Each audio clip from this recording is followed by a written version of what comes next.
Assalamualaikum warahmatullahi wabarakatuh. Ya, selamat pagi semuanya. Semoga dalam keadaan sehat dan selalu jaga kesehatan ya. Ya, dan semoga selalu semangat terus dalam menjalani hari-hari hari ini. Oke, kali ini kita ketemu lagi di mata pelajaran metode penelitian.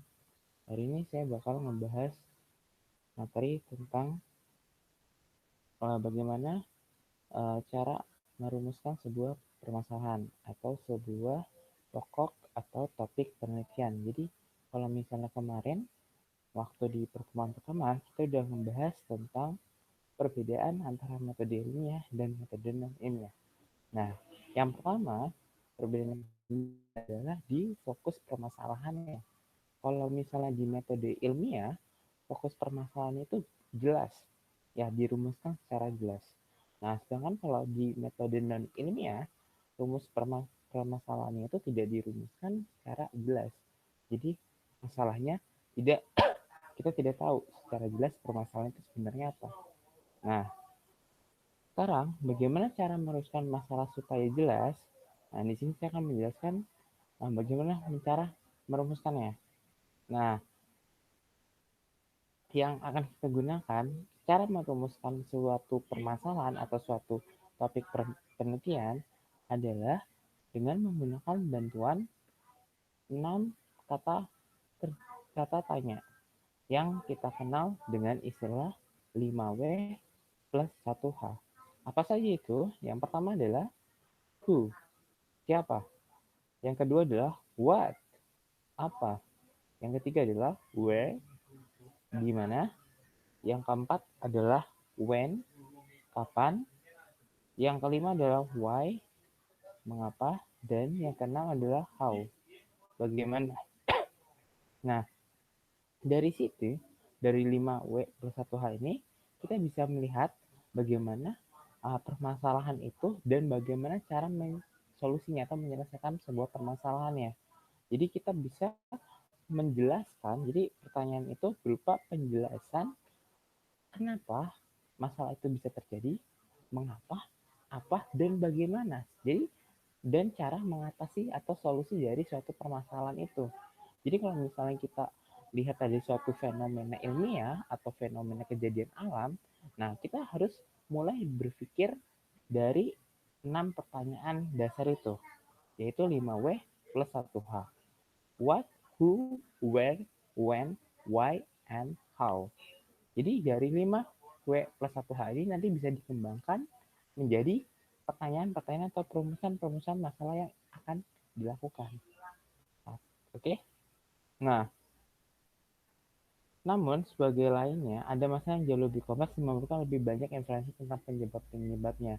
Nah, jadi nanti dari 6 pertanyaan dasar ini bisa dikembangkan menjadi pertanyaan-pertanyaan yang lebih kompleks kalau misalnya nanti membahas masalah yang bersifat lebih kompleks lagi. Oke, kita lanjut ya. Nah, bagaimana caranya merumuskan dari ya formula 5W plus 1H. Nah, ini pertama nanti yang menemukan adalah Rudyard Kipling. Nah, dia yang akan menjelaskan, dia yang memulai bagaimana merumuskan 5W plus 1H itu menjadi pertanyaan-pertanyaan yang fokus terhadap penelitian. Ya, nah di sini bisa dijelaskan. Nah, apa sih metode 5W plus 1H itu? Apa saja unsurnya? Nah, jadi metode 5W plus 1H ini adalah metode untuk ya menganalisis atau mengidentifikasi permasalahan ya secara sistematis untuk mengumpulkan semua data yang diperlukan untuk keperluan investigasi atau penyusunan laporan tentang situasi masalah yang ada. Jadi dari suatu masalah atau dari fenomena yang ada itu dirumuskan dan bagaimana cara mengidentifikasinya. Ya, bagaimana cara mengetahui langkah-langkah penelitiannya. Nah, itu dari situ. Nah, terus ya, dalam proses analisis konstruktif dan suatu permasalahan penting untuk membangun data-data yang berkualitas dan komprehensif. Ya, tadi dari pertanyaan itu bisa dikembangkan lagi. Jadi kalau misalnya untuk meneliti atau mengkaji permasalahan yang lebih kompleks sifatnya nanti bisa dikembangkan. Nah, misalnya kayak di sini, ya istilah how ini bisa ditambah menjadi kayak how much, ya seberapa banyak. Terus bagaimana caranya? Jadi bagaimana ini bisa lebih dikembangkan, ya bagaimana caranya, bagaimana hasilnya, bagaimana uh, bagaimana identifikasinya, terus how much, seberapa banyak, seberapa besar. Nah, itu bisa digunakan pengembangan dari 5W plus 1H. Jadi 5W plus 1H ini nggak cuma baku, cuma siapa. Tapi bisa misalnya nanti dikembangkan menjadinya jadi siapa dan di mana, atau misalnya siapa dan apa. Nah, itu bisa dikembangkan lebih rinci lagi. Siapa saja, atau jadi nggak cuma kesannya cuma 5W plus 1H, udah. Nggak seperti itu. Nah, aplikasinya, ya ini misalnya contohnya aja dalam ini secara sederhana. Jadi kelebihan penyelesaian masalah dengan metode 5W plus 1H ini, yang pertama adalah sederhana, ya simple. Jadi kalau misalnya kita udah terbiasa dengan mengidentifikasi suatu permasalahan dari 5W plus 1H, ini nggak perlu adanya pelatihan. Nah, jadi langsung semua orang juga bisa menggunakan metode ini. Jadi metode 5W plus 1H ini adalah metode yang paling sederhana. Oke. Yang kedua adalah secara sistematis. Jadi berurutan. Nah, secara urutannya, yang pertama, kalau secara sistematis, diawali dengan what. Apa? Setelah what, muncullah siapa? Who. Setelah who, muncullah when. Kapan? Setelah when, muncullah where. Di mana? Setelah where, yang kelima adalah why. Mengapa? Dan yang terakhir, how. Jadi dari situ kita harus bertahap, ya, secara sistematis. Kalau misalnya tiba-tiba kamu belum tahu suatu permasalahannya, atau misalnya suatu fenomena ilmiahnya belum tahu, tiba-tiba kamu udah ngomong how dulu. Setelah how, tiba-tiba where. Dari where, tiba-tiba who. Dari who, what, when, dan yang terakhir why. Nah, kalau tidak secara sistematis, ini akan menjadi berantakan. Jadi nanti kalau misalnya tidak polanya tidak urut dan jelas, nanti akan jadi berantakan. Nah, permasalahannya bakal tidak jelas nantinya. Oke, jadi harus secara sistematis. Mulai dari what sampai how. Nah, terus yang ketiga adalah serbaguna. Nah, jadi formula ini serbaguna untuk bidang apapun. Jadi semua bidang, baik di sains maupun sosial, itu bisa digunakan metode ini, 5W plus 1H. Terus yang keempat, komprehensif atau menyeluruh. Jadi sifatnya ini adalah menyeluruh dan untuk satu permasalahan yang ada dari suatu masalah. Oke, penerapan ada 5W plus 1H. Nah, jadi kita masing-masing ya. Nanti kita kasihkan contoh. Jadi yang pertama adalah alurnya sederhana. Yang pertama what. Nah, what ini biasanya maksudnya adalah mendeskripsikan dari kejadian itu. Jadi misalnya kayak apa tugasnya, apa aktivitasnya, masalahnya, tujuannya, apa tujuan dari masalahnya, terus apa permasalahan itu apa, itu biasanya what. Jadi menunjukkan secara mendeskripsikan dari pokok pembahasannya yang mau dituju. Nah, contohnya misalnya apa masalah yang terjadi, apa aktivitas yang dilakukan, masalahnya apa yang muncul saat ini. Nah, itu adalah apa. Who berarti lebih ke siapa yang terlibat. Jadi orang-orang yang terlibat dalam fenomena tersebut atau dalam masalah tersebut. Nah, jadi misal contohnya siapa yang bertanggung jawab, siapa yang menemukan masalah, siapa yang diminta melakukan pekerjaan, itu adalah who. Ya, terus, nah who ini kalau dalam penelitian sains, who ini bukan cuma sebagai subjek, objek juga bisa who. Misalnya siapa yang diteliti, ya misalnya siapa pasien-pasien yang diteliti atau misalnya siapa responden yang terlibat. Nah, jadi bukan cuma sebagai subjek, tapi objek penelitian juga bisa digunakan kata who. Terus yang ketiga, where. Nah, jadi setelah tadi who siapa, yang ketiga adalah where. Di mana? Di mana itu menunjukkan lokasi atau tempat kejadian masalah tersebut muncul. Nah, yang contohnya, di mana kegiatan berlangsung, di mana kejadian yang muncul, nah, di mana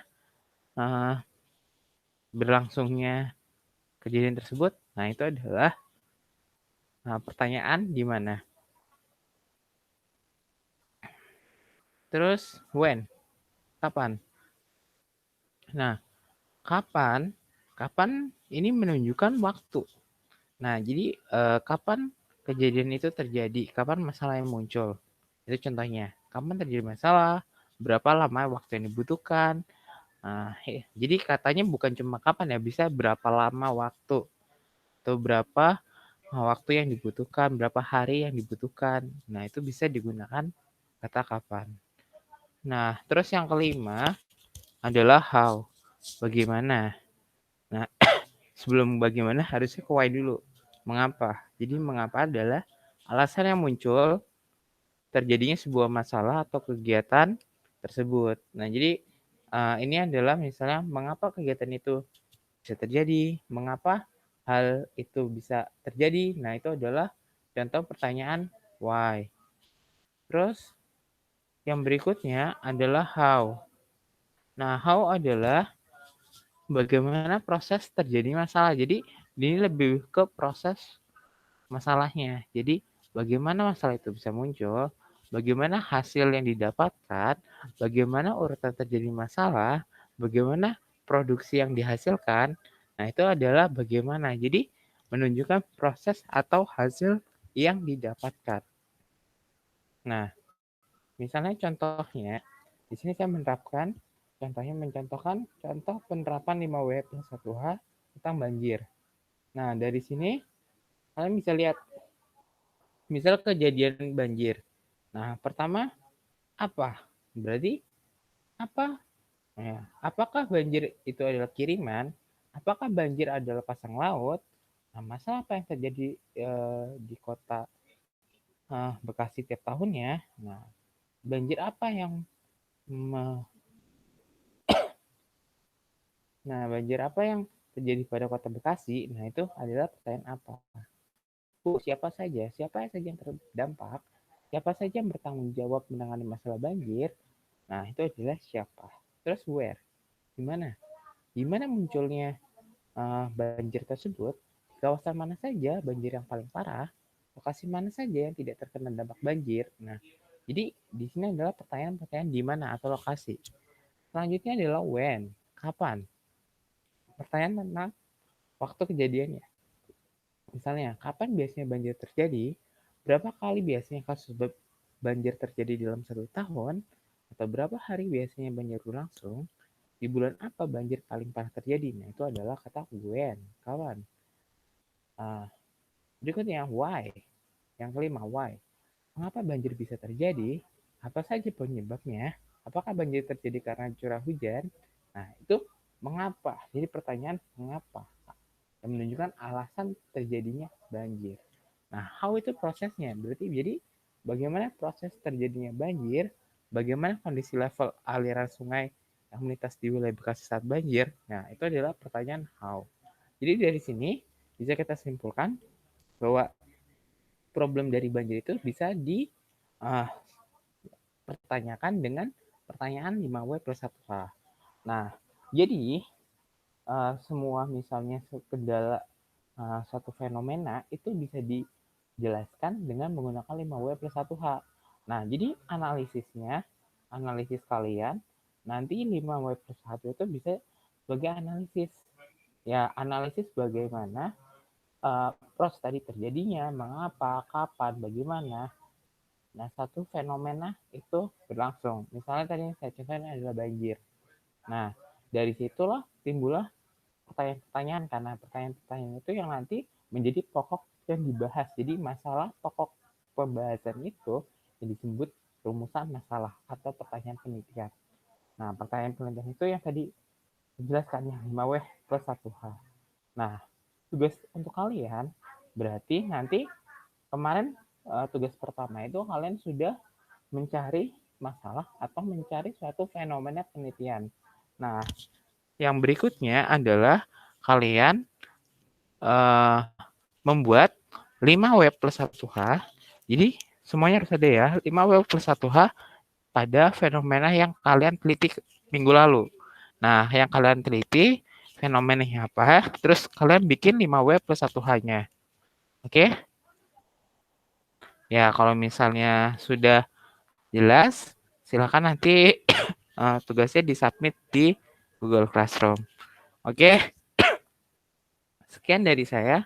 Terima kasih atas waktunya. Mohon maaf bila ada kesalahan dan kekurangan. Semoga ilmunya selalu bermanfaat. Jangan lupa jaga kesehatan, cuci tangan, dan selalu jaga jarak dan stay di rumah. Mohon maaf bila ada kesalahan. Billahi fisabilil haq, fastabiqul khairah. Assalamualaikum warahmatullahi wabarakatuh. Sampai jumpa minggu depan.